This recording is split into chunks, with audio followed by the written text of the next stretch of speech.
Liggett, and I represent NORA International, which is a North American 501c3 corporation. And we help with accumulating, providing, and sending funds for projects primarily in the country of Mauritania. Been doing that for the past 5 years. My son Chris was an operator and was president until he was murdered in June of 2009. The types of projects that we have participated in prison ministries for women and boys, providing educational materials and training for those people,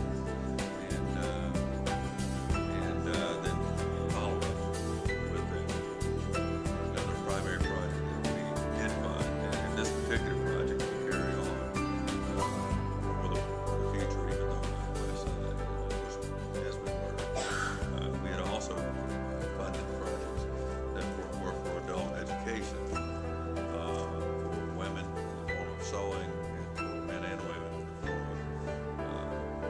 computer training, literacy training, and the like. When he was about 15 or 16, he participated in a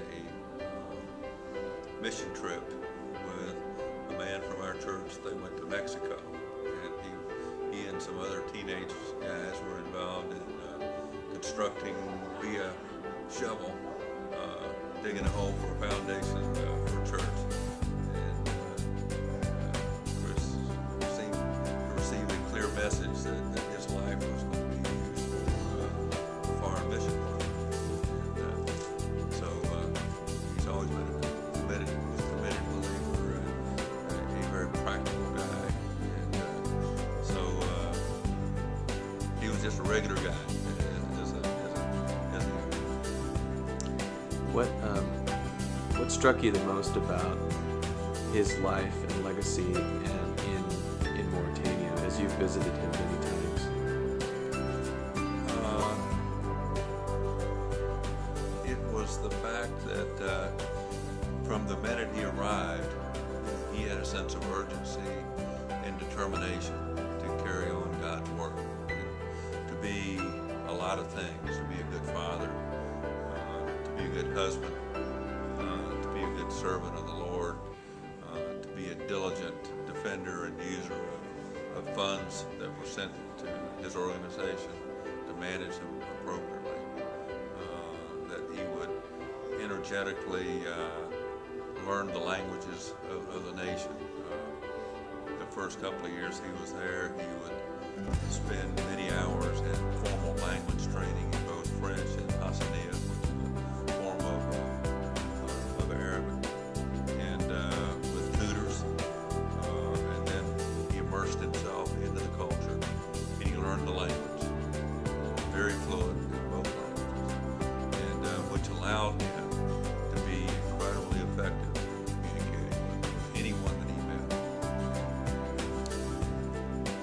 It must have obviously been so difficult to hear the news about his murder, and I'm wondering if you can share a bit, as you've had now a bit of time to reflect, how has the passing of your son impacted you? I think it's, I'll go back a bit. We were able to visit Chris and his family 10 times during the 7 years they were in Mauritania, so I was able to have a good awareness and to participate in some ways in what his work was there.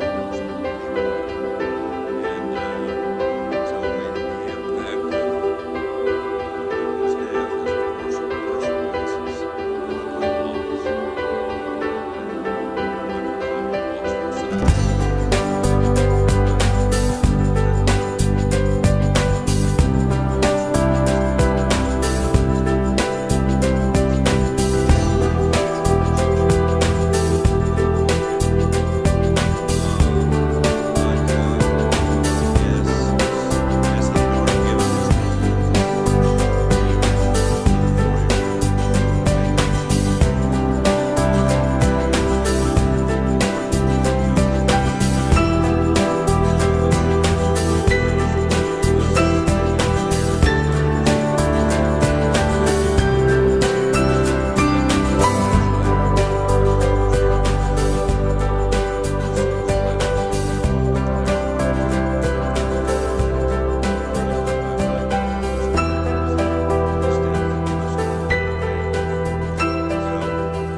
on the Lord's work in his memory, but for the glory of the Lord.